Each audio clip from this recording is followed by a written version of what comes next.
J'ai le plaisir de vous présenter le chapitre 2 sur la mécanique des poids matériels. Ce chapitre porte sur la cinématique du poids matériel.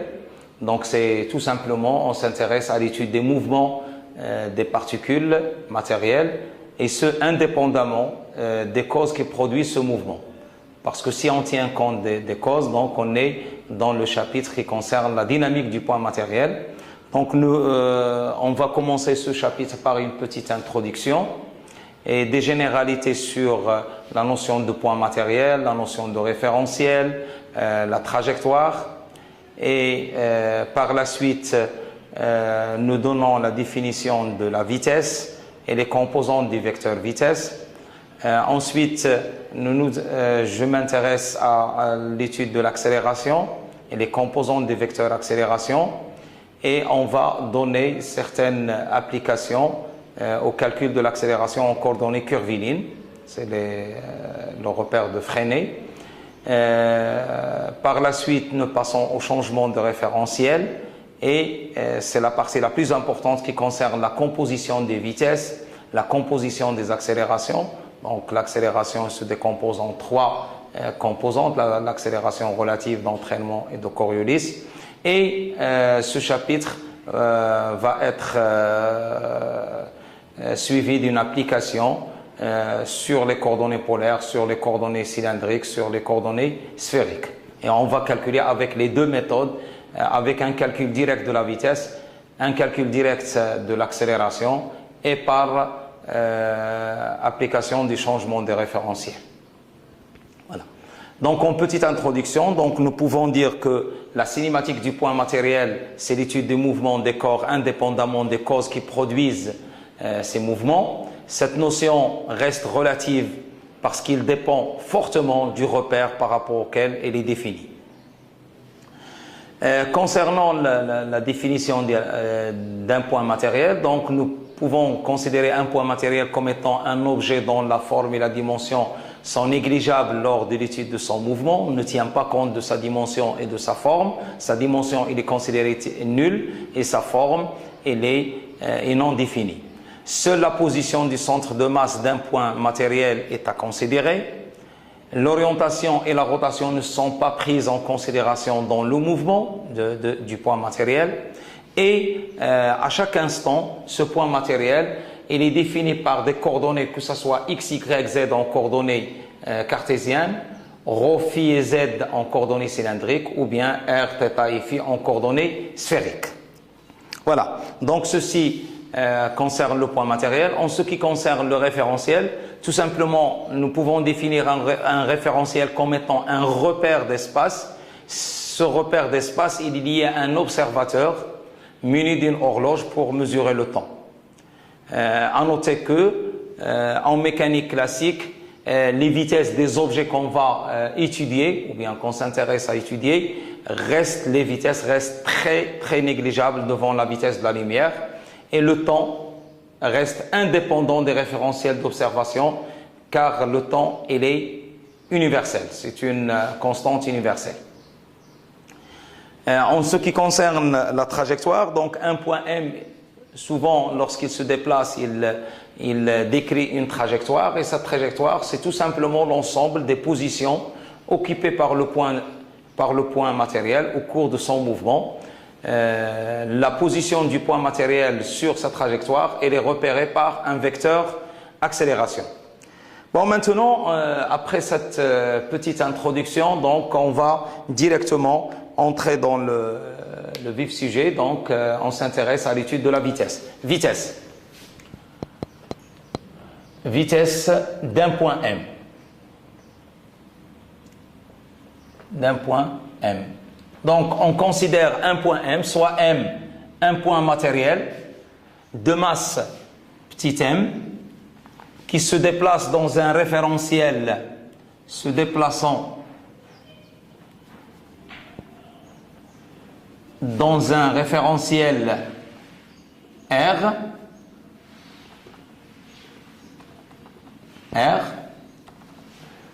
ce référentiel d'origine O et d'axe X, Y, Z, Donc, origine de R, c'est-à-dire que O fixe dans R, c'est très important. Et on définit la vitesse, et on le note, on la note V de M dans R. Attention, il faut spécifier dans quel référentiel on calcule la vitesse. C'est la dérivée du vecteur position de M sur dt par rapport à R. Donc ici, c'est la vitesse, le point matériel, le référentiel et on trouve ici la dérivée, c'est la dérivée du vecteur position, dérivée du vecteur position de M. Par la même occasion, on définit aussi l'accélération. On définit l'accélération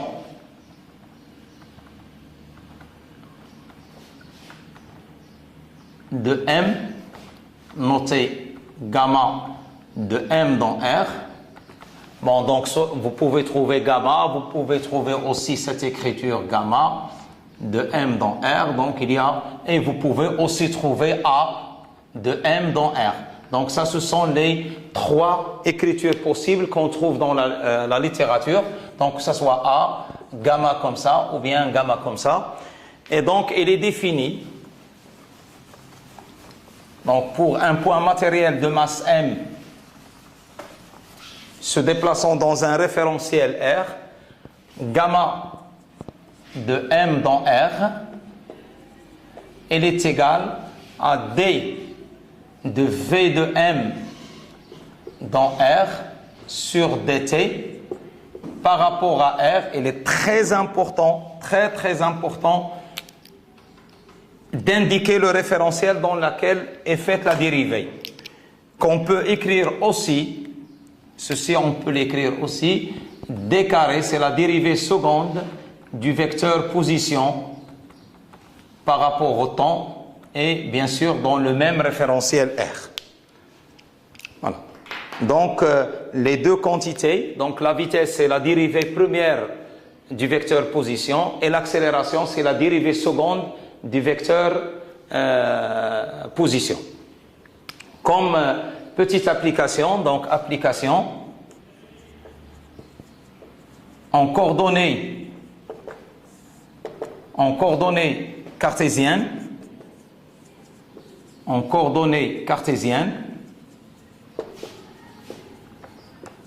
le point M, la position du point M est repérée par OM est égal à, donc ici un référentiel, donc on a X, Y, Z, auquel est attachée la base I, J et K. Ici le centre du référentiel et on a ici un point M de coordonnées X, Y, Z. Donc le point OM, il est défini par X de T I plus Y de T J plus Z de T K. Et donc la dérivée, donc V de M dans R, elle est égale à d de x de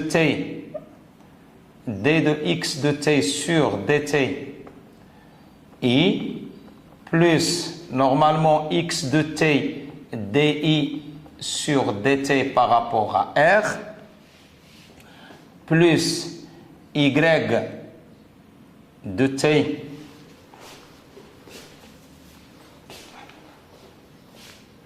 peut-être que je vais prendre de la place, plus dy de t sur dt j plus y de t dj sur dt r plus z dz sur dt k plus z de t dk sur dt par rapport à r. Ça, j'ai fait le calcul complet, mais bien sûr,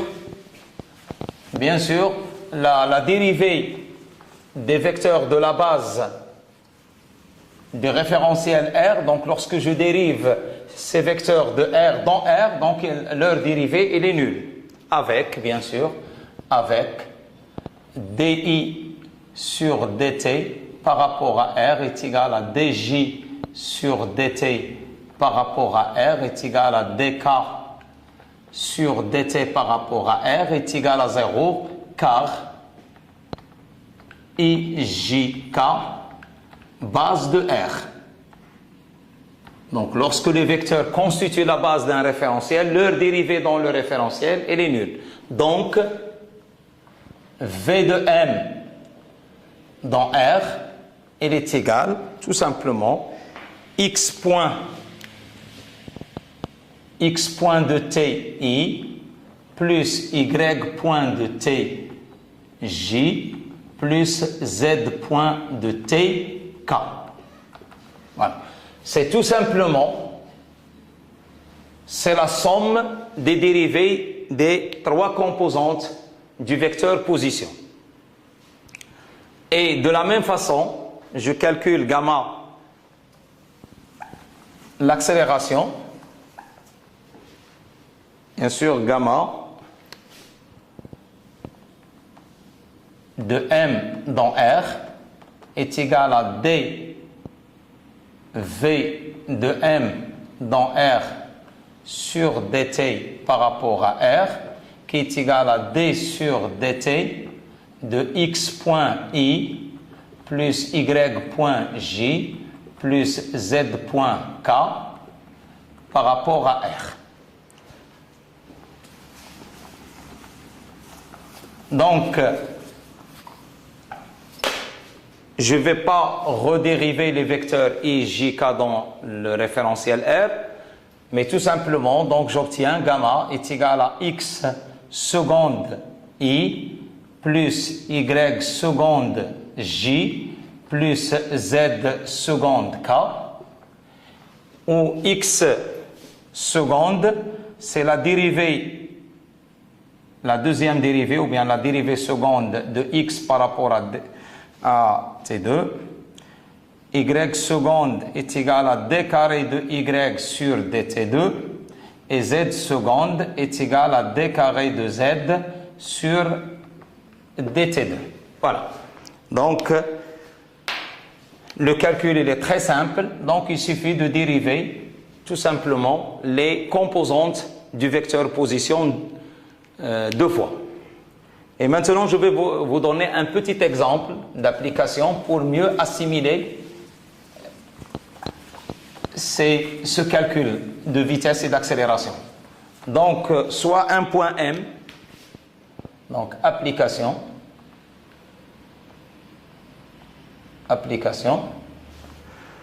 donc on considère un point M, soit M de masse petit m, qui se déplace, soit M, un point matériel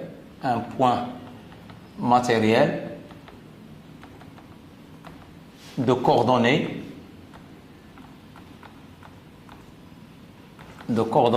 x de t est égal à t au carré moins 1, y de t est égal à 3t, et z de t est égal à exponentielle de t. Et on s'intéresse à calculer le vecteur vitesse.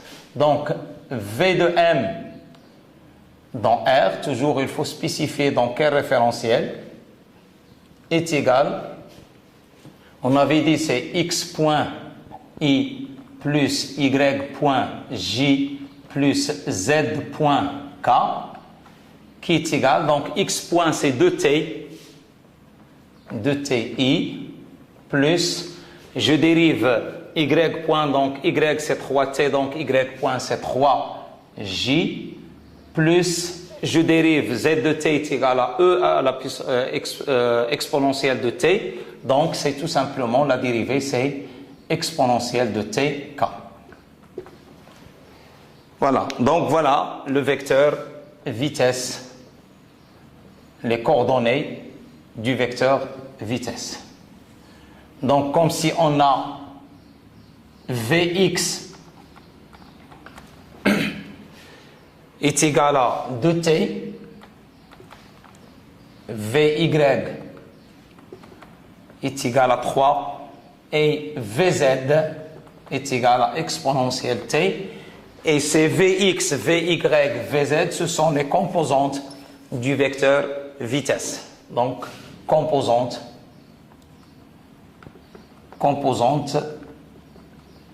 de V du vecteur vitesse. De la même façon, donc, on peut calculer l'accélération. Donc, gamma de m dans R, elle est égale à donc dv de m dans R sur dt par rapport à R qui est égal, donc c'est 2i, je dérive Vy est égal à une constante par rapport au temps, lorsque je la dérive c'est égal à 0, donc pas de composante suivant j, et plus et k. Donc gamma de m dans R, ce qui implique que la composante gamma x est égale à 2, gamma y est égale à 0 et gamma z est égale à exponentielle de t. Voilà. Et ça, ce sont les composantes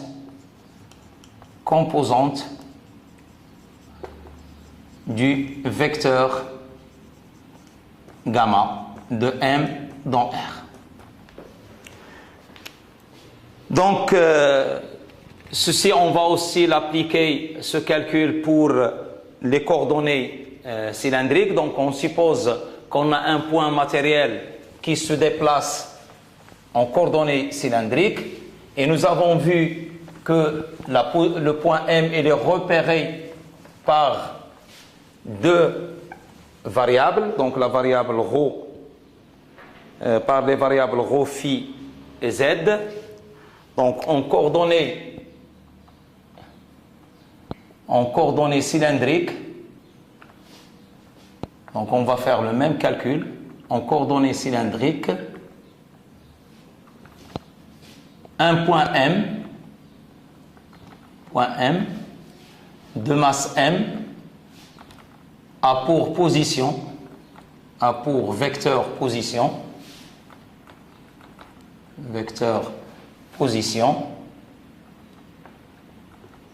OM est égal à ρ, donc ρ plus ZK. Donc lorsqu'on avait défini les coordonnées cylindriques, le point M il est repéré dans ce système de coordonnées par ρ et ZK. Donc la vitesse V de M dans R, elle est égale à d de OM sur dt par rapport à R, qui est égal à dρ sur dt ρ, plus ρ d de euro sur dt par rapport à R, et plus dz sur dt k. Donc je ne vais pas redériver le vecteur k. Attention, c'est important, le vecteur euro n'appartient pas à R. Donc, c'est un vecteur mobile dans R. Mobile dans R. Donc, sa dérivée, contrairement à la dérivée de I et de J et de K qui s'annulent dans R, d de euro sur dt est différent de 0. Donc, d de euro sur dt par rapport à R est différent de 0. Ça, c'est très important car euro appartient au référentiel cylindrique. Donc, c'est un référentiel lié aux coordonnées cylindriques. Donc, pour calculer cette dérivée, donc on est amené à définir euro dans la base IJ et trouver cette dérivée. Donc, pour cela, donc on va écrire, on a, d'après le chapitre précédent, donc on a vu la projection dans le plan horizontal qui donne IJ. Donc, on a des relations entre euro e phi en fonction de I et J. Donc, bien sûr, ici, il est perpendiculaire à K, donc c'est le plan horizontal. Et on a vu que euro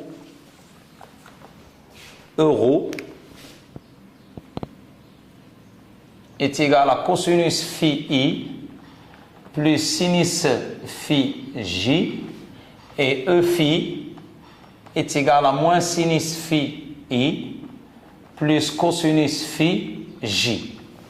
Donc, ce qui implique que d de euro sur dt par rapport à R est égal à d de euro sur d phi. Je vais composer par rapport à la variable phi fois d phi sur dt.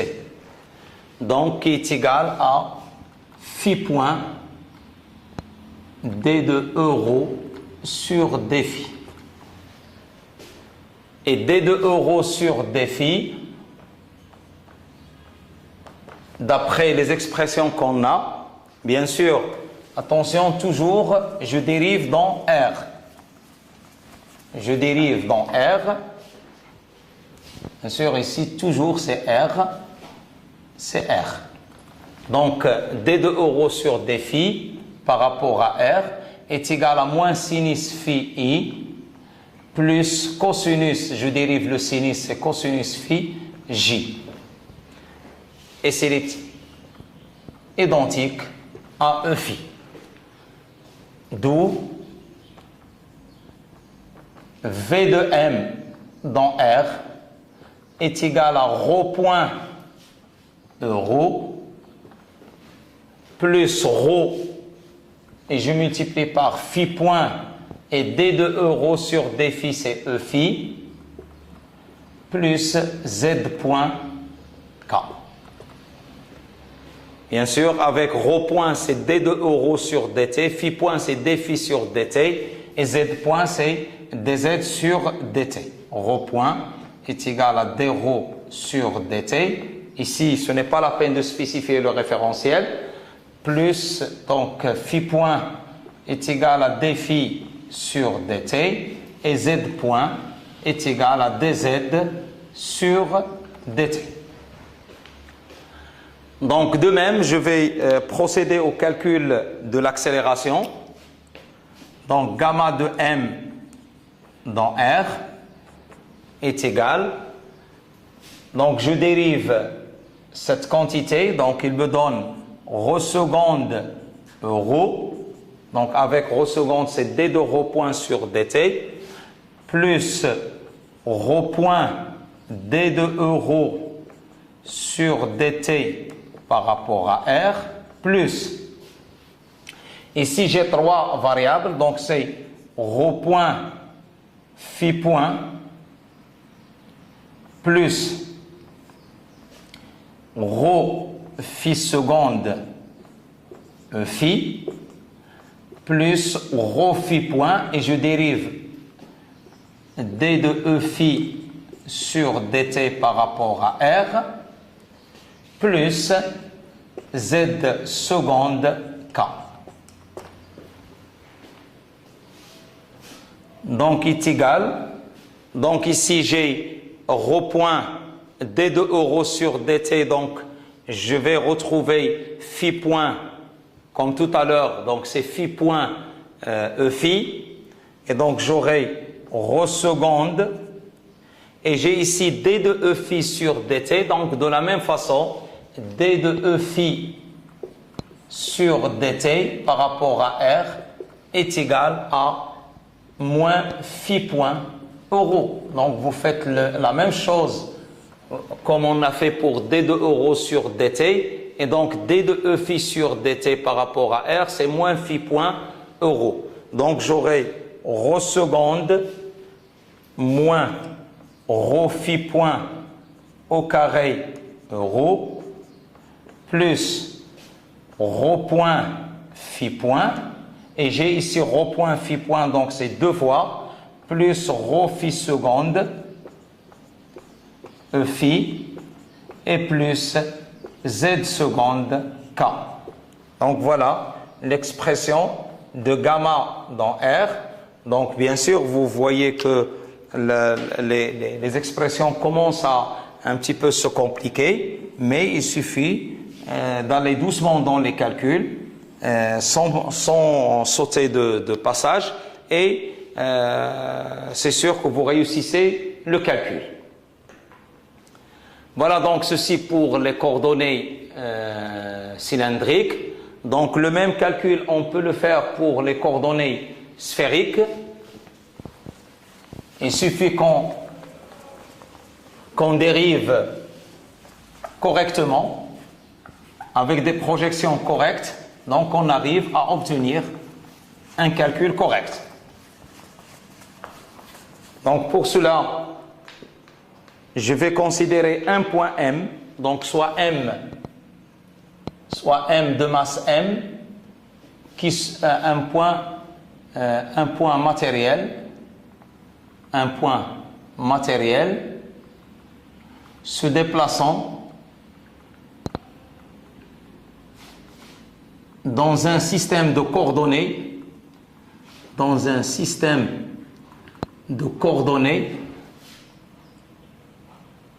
sphérique.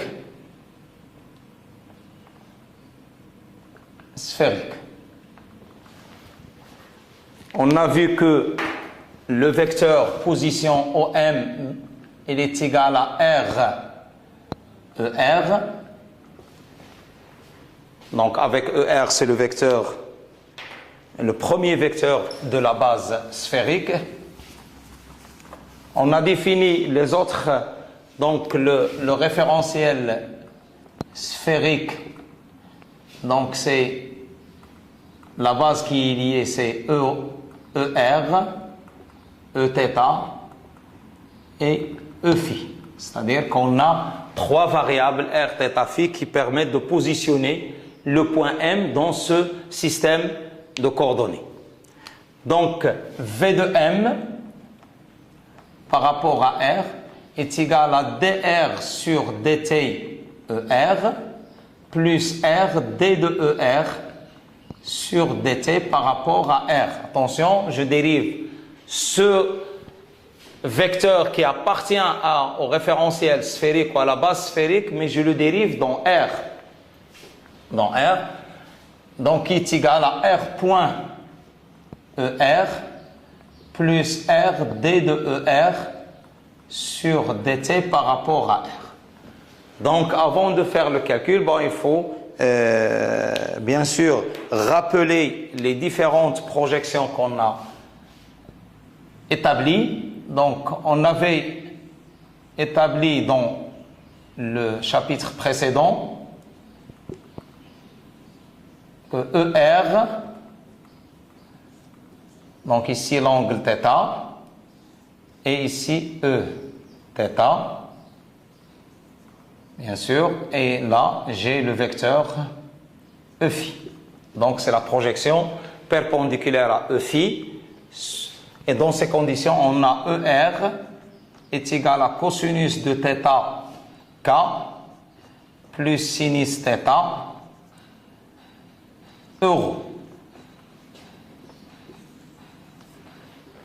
Donc, V de M dans R, il est égal à R point ER plus R, et je dérive ceci, D sur dt de cosinus de θ K plus sinus θ euro, et cette dérivée dans R.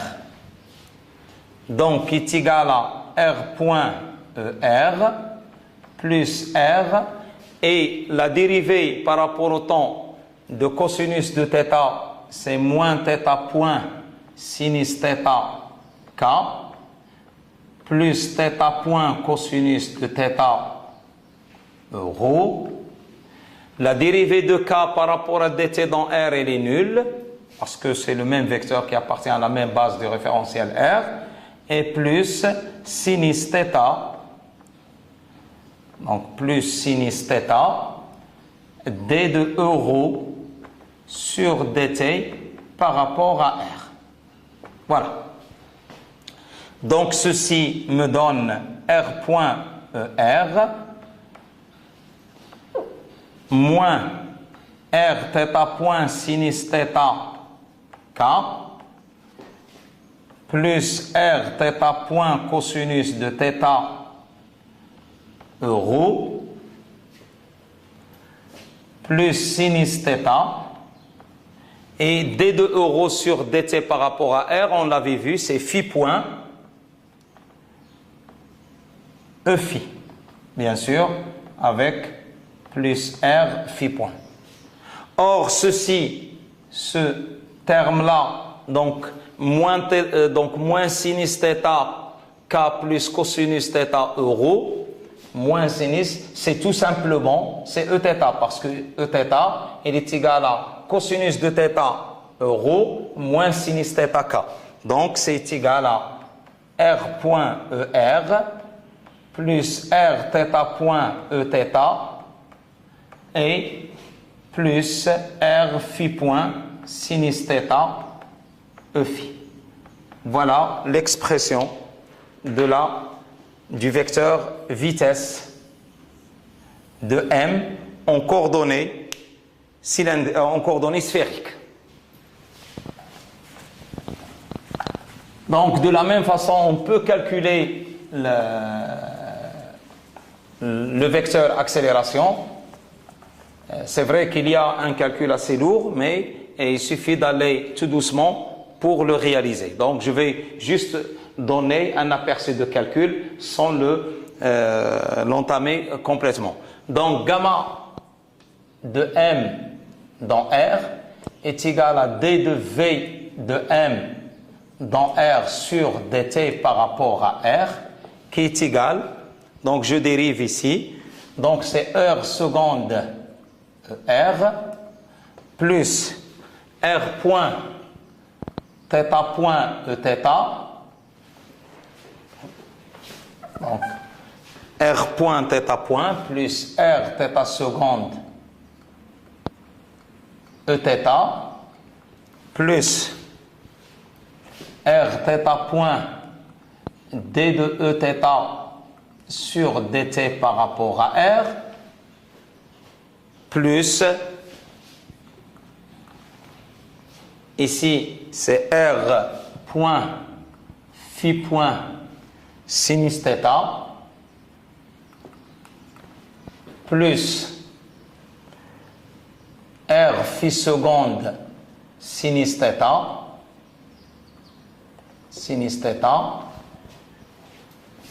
plus R θ point phi point cosinus de θ, et ça c'est E phi, plus R phi point sinus θ d de E phi sur dt par rapport à R. Donc, qui est égal, bien sûr, donc je vais juste poser les expressions des différentes dérivées avant de terminer les calculs. Donc, avec bien sûr, d de e θ sur dt. Attention, il me reste un autre terme que j'ai oublié, plus r point d de er sur dt par rapport à r. Voilà.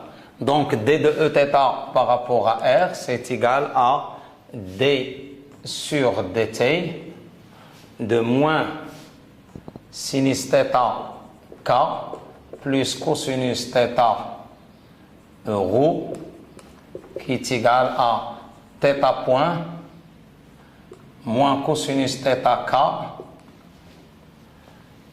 plus sinus θ rho moins et plus θ point cosinus plus phi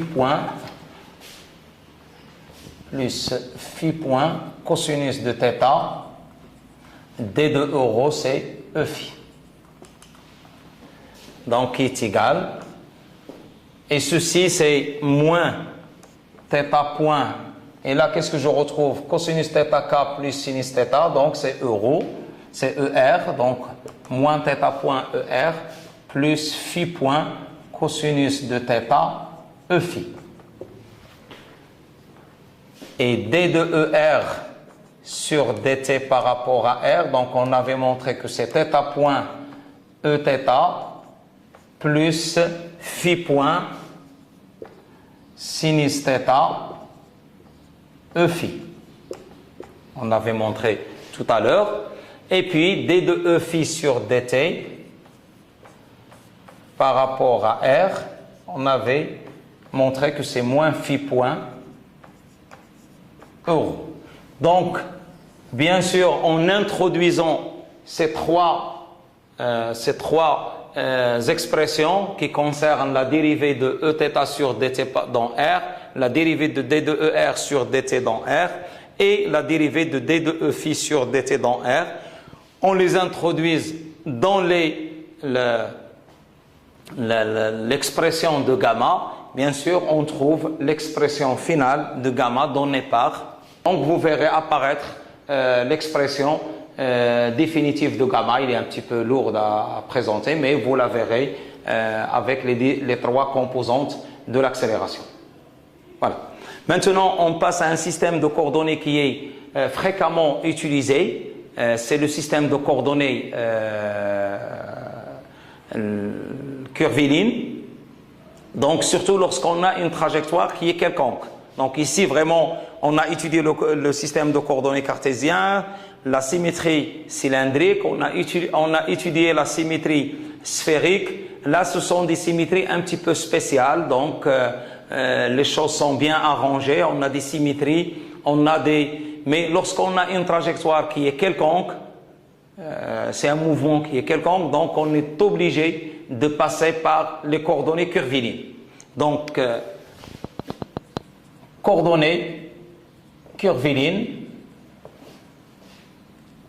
et c'est eux qui définissent la base de Fresnel.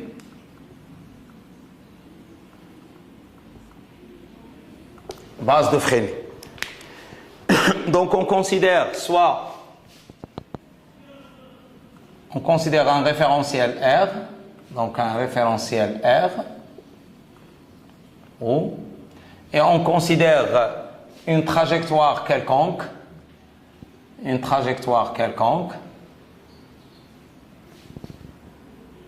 donc le point M se déplace sur cette trajectoire C. À l'instant T, sa position elle est repérée, donc M à l'instant T, et à un instant ultérieur, donc M à l'instant T, plus delta t. Donc on a le vecteur OM de t et on a OM à l'instant t plus delta t est égal à OM'. Donc ici c'est la position M'. Voilà, donc maintenant on essaie de calculer le vecteur vitesse. Donc V de M, par définition, la vitesse du point M, il est défini comme étant la limite.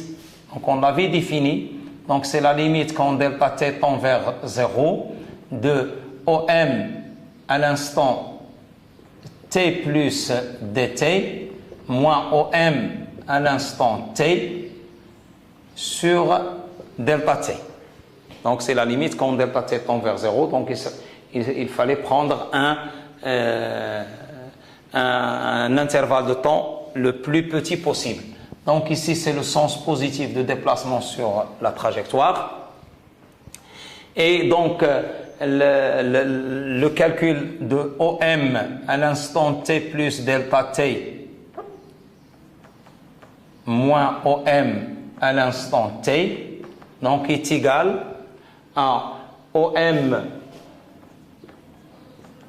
moins OM', ou bien OM' moins OM, qui est égal à M', donc est égal à M',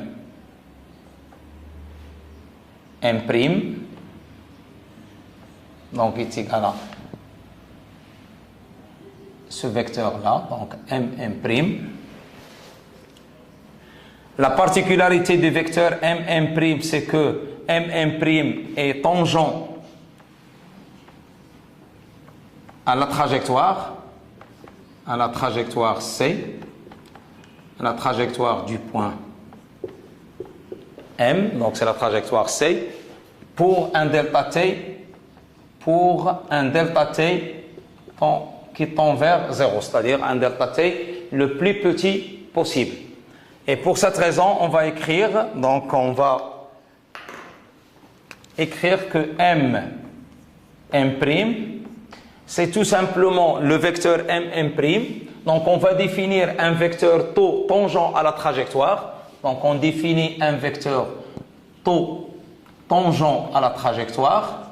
Attention, ce vecteur taux, il change une fois qu'il dépend de la position du point M. Donc pour chaque point M, donc on aura un vecteur taux qui est tangent à la trajectoire. Donc c'est un vecteur qui suit la trajectoire dans son mouvement.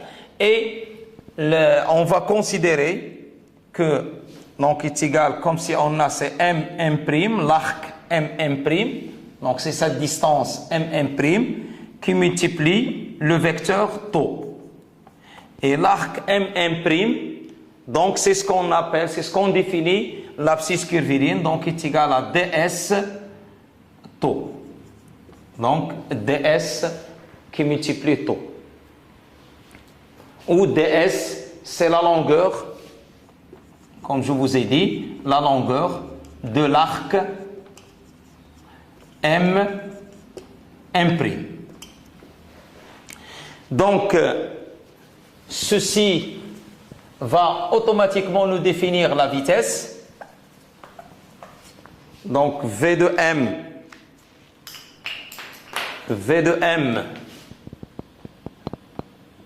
par rapport à R, donc on avait dit que c'est M' sur dt, et je vais remplacer M' par sa valeur, c'est ds sur dt qui multiplie taux. Donc en coordonnées curvilignes, V de M est égal à ds sur dt qui multiplie taux. Avec taux, c'est vecteur tangent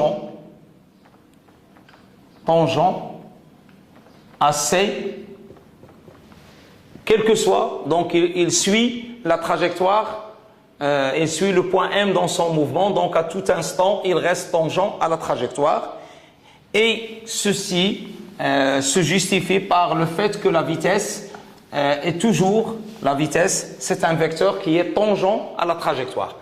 Donc, voilà, en abscisse curviligne, l'expression de la vitesse.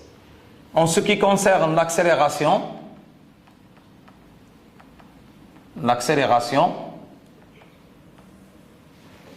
donc gamma de m dans R, il est égal à d de v de m dans R sur dt par rapport à R, qui est égal à d sur dt de ds sur dt taux, qui est égal, bien sûr, par rapport à R, donc qui est égal à d carré de s sur dt2 qui multiplie taux plus ds sur dt qui multiplie d taux sur dt par rapport à R.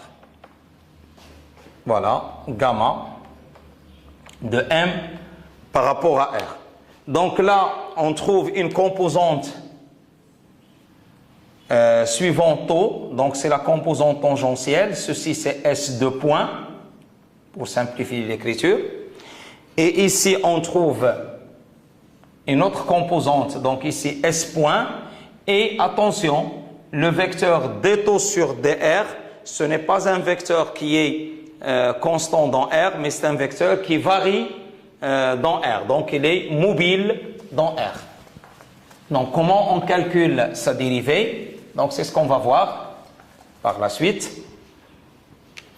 Donc d taux sur dt par rapport à R, à quoi est égal? Donc pour déterminer ce vecteur, donc on va écrire, par exemple, donc je vais considérer par exemple un cercle, parce que l'objectif d'introduire ces coordonnées curvilignes est le suivant. Donc l'objectif est le suivant. Si on a une trajectoire qui est quelconque et le calcul de la vitesse s'avère difficile, donc on applique une technique qui consiste à décomposer cette trajectoire en un ensemble de petits cercles. Voilà, donc comme si on prend cette trajectoire et on la divise. En ce point-là, on prend le cercle qui est tangent à la trajectoire. En ce point-là, on prend le cercle qui est tangent à la trajectoire, ainsi de suite. Donc, qu'est-ce qu'on fait? On essaye de décomposer cette trajectoire. On a un ensemble de cercles. Pourquoi le cercle? Pourquoi? Parce que le cercle, le mouvement, il est très simple à étudier. C'est que la vitesse, elle est perpendiculaire au rayon issu de son origine. Donc, lorsqu'on a le cercle comme ça, donc si on a le point M comme ça, comment on prend la vitesse? Eh bien, la vitesse, tout simplement, il est perpendiculaire au vecteur issu de son origine, le vecteur position. Donc, c'est le cas de mouvement le plus simple. C'est pour cela, cette technique, la technique de Fresnel, consiste à décomposer cette trajectoire en un ensemble de petits cercles. Voilà. Mais attention, il y a une condition nécessaire et suffisante sur la trajectoire, c'est que la trajectoire doit être infiniment continue, infiniment dérivable. Si on a des points de discontinuité ou des points de non-dérivation, donc on ne peut pas utiliser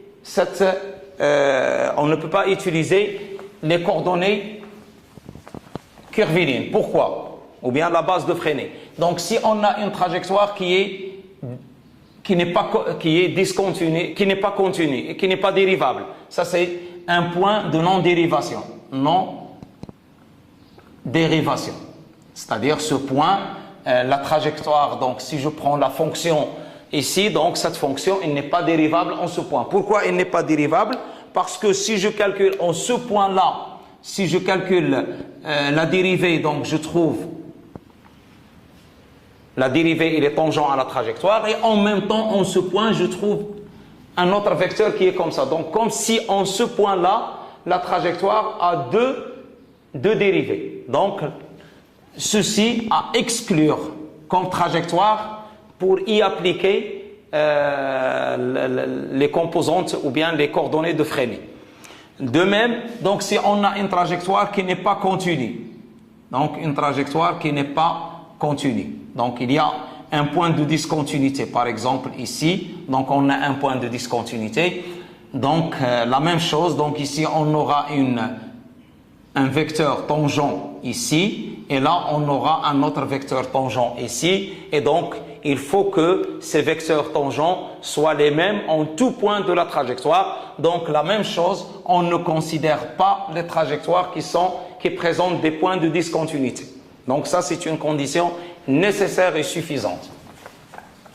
Donc si c'est à considérer le mouvement en Freinet comme étant un mouvement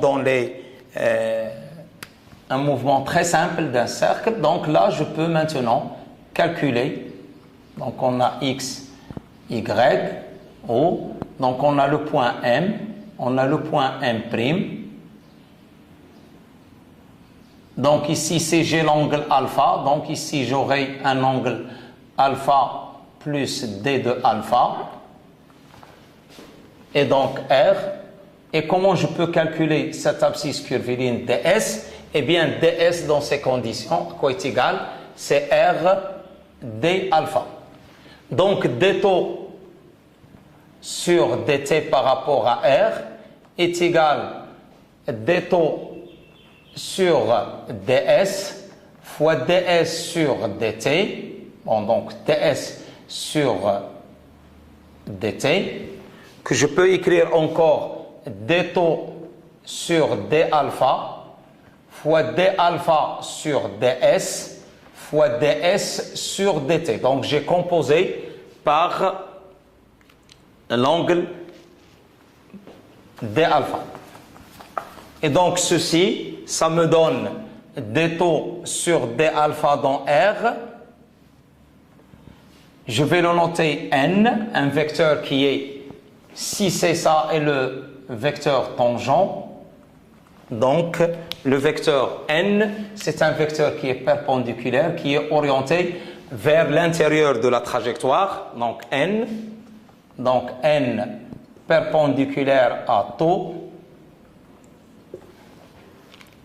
qui multiplie ds sur d alpha 1 sur R, donc comme on a vu ici, et fois ds sur dt fois s point. D'où gamma de m dans R, il est égal à s seconde taux plus s point au carré sur R qui multiplie n. Que représente donc taux n, c'est le vecteur de la base de Freinet. Voilà. Et puis S point est égal à ds sur dt, mais R, attention, c'est R de t, parce qu'on aura des cercles qui sont différents lorsqu'on coupe la trajectoire en infinité de cercles. Donc les rayons, ils vont être, ils dépendent du temps. Donc RT, donc on appelle rayon de courbure. Rayon de courbure de la trajectoire curviligne. Donc c'est les différents rayons de la trajectoire curviligne. Et pour compléter cette base, parce que pour compléter la base curviligne, pour compléter la base de Freinet,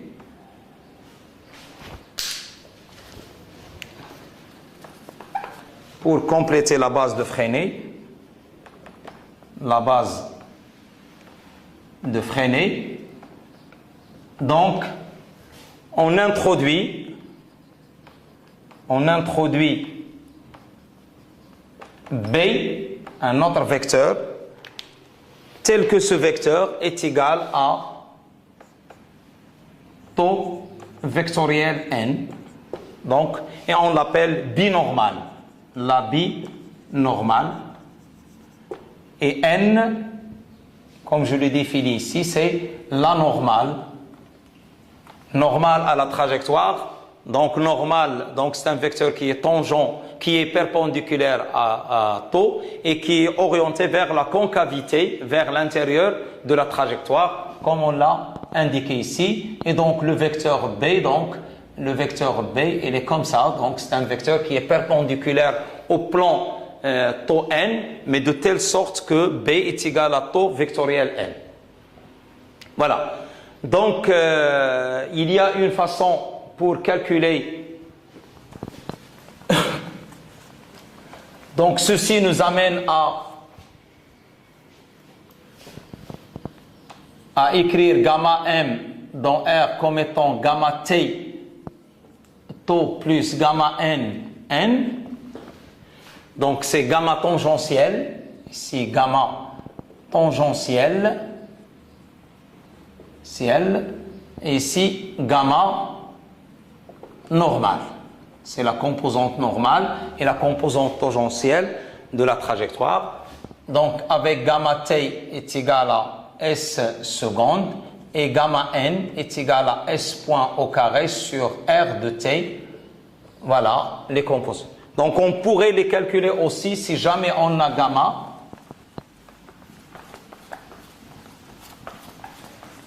Si on a l'expression gamma, si on a gamma de t, gamma de m de r, donc on peut calculer gamma t comme étant gamma de m par rapport à r scalaire taux, et gamma n est égal à gamma de m dans r scalaire n. Voilà. Et aussi, donc, on a une autre relation supplémentaire. Gamma au carré est égal à gamma t au carré plus gamma n au carré. Donc, c'est une relation qui est qu'on peut jouer avec elle pour retrouver les différentes composantes de gamma, que ce soit gamma normal, gamma tangentiel ou gamma entier. Donc, pour cela, je considère un point M qui a pour coordonnées x de t est égal à t à la puissance 3 moins 2t et y de t est égal à 2t au carré plus 1. Un point M qui se déplace sur une trajectoire ayant ces coordonnées. Donc, dans ces conditions, on calcule, pour calculer le vecteur taux, donc on veut calculer taux, le vecteur tangent, on veut calculer n et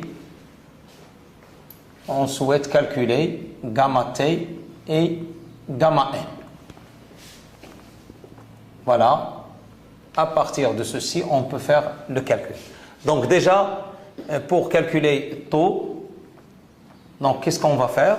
Donc on avait vu que V de m par rapport à R est égal à ds sur dt fois taux et qui est égal au module de V de m par rapport à R qui multiplie taux. Donc ce qui implique que taux est égal à V de m dans R sur le module de V de m par rapport à R. Donc c'est très simple maintenant. Donc V de m c'est x point i plus y point j sur le module de v, c'est racine carrée de x point au carré plus y point au carré.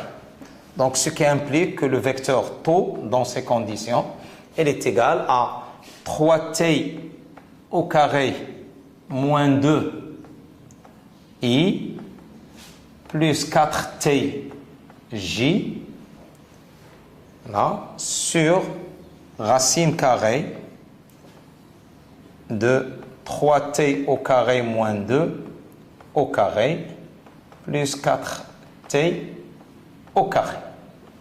Voilà, donc j'ai donné un exemple qui est un petit peu compliqué, mais donc le principe c'est de voir comment on peut faire les calculs. Donc voilà le vecteur tangent à la trajectoire définie par ces coordonnées. Maintenant, comment je peux calculer le vecteur n? Eh bien, c'est très simple. Donc, d'après ceci, le point M, il se déplace dans le plan XY. Donc, le point M, à tout instant, OM est perpendiculaire à K. Le vecteur OM, il est perpendiculaire à K. Donc, ici, on va choisir la binormale. Donc, la binormale, ce qui implique que la binormale B est égale à K. D'où, puisque la base de Freinet taux NB direct, ce qui implique que N est égal à B vectoriel taux qui est égal à K vectoriel taux. Donc K vectoriel taux, il nous donne N. Donc ce qui implique que N il est égal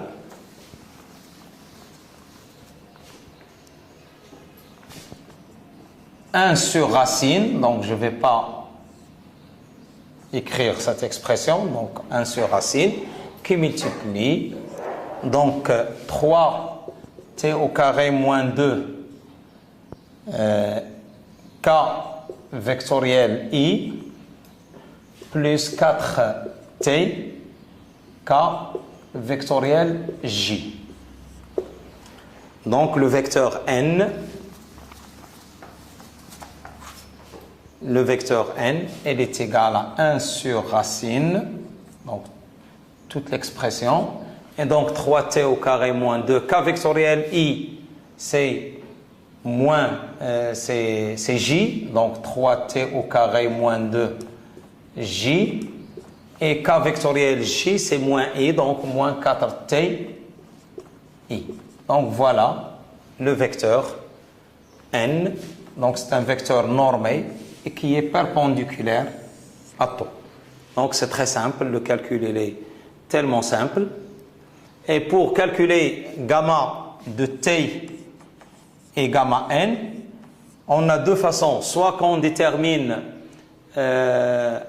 gamma t est égal à d carré de s sur dt2, ou bien, avec s dans ces conditions, ds sur dt donc est égal à v, avec ds sur dt est égal à module de v de m dans R, ou bien, lorsque les expressions sont un petit peu compliquées à dériver, il vaut mieux passer par les vecteurs. Donc, c'est-à-dire, on calcule gamma t est égal à gamma de m par rapport à R scalaire taux. Donc, je vais faire uniquement ce calcul pour déterminer gamma t. Donc, gamma de t, comment je peux la calculer? Donc, je cherche gamma. Donc, ceci me donne que gamma de m par rapport à R directement, c'est ceci dérivé deux fois. Donc, c'est 3t au carré moins 2. Donc, je dérive. Donc, 6. Donc, c'est 6t i et 4t, donc plus 4 j. Plus 4j. D'où gamma t est égal à gamma de m par rapport à R scalaire taux qui est égal à 6t et on a i scalaire avec taux. Bon, il vaut mieux rappeler l'expression de taux. Bien sûr, avec taux, donc est égal à 3t au carré moins 2 i plus 4tj sur racine carrée de 3t au carré moins 2 au carré plus 4t au carré. Donc j'obtiens